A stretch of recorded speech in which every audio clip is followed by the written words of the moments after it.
Речь идет о реформе, утвержденной в конце прошлого года. Новые тарифы ОСАГО вступили в силу еще 9 января, а вот измененный КБМ подзадержался.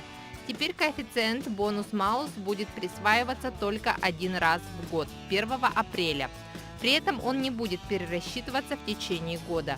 К примеру, если автомобилист стал виновником ДТП 1 мая, то до 1 апреля следующего года за ним будет прикреплен прежний доаварийный КБМ.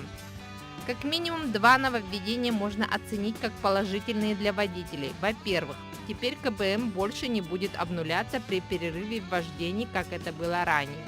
Во-вторых, при этом так называемом задвоении КБМ в системе, когда за одним водителем закреплено два коэффициента или более, система будет автоматически выбирать наименьший, то есть наиболее выгодный для страхователя.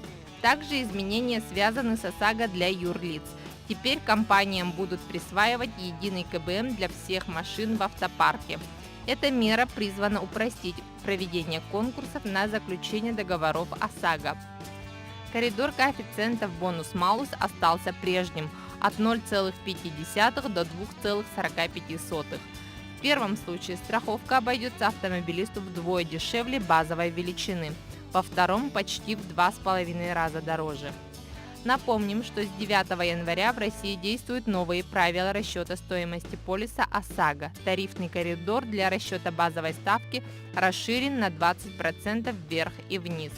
Коэффициент возраст-стаж теперь имеет 54 градации вместо прежних 4.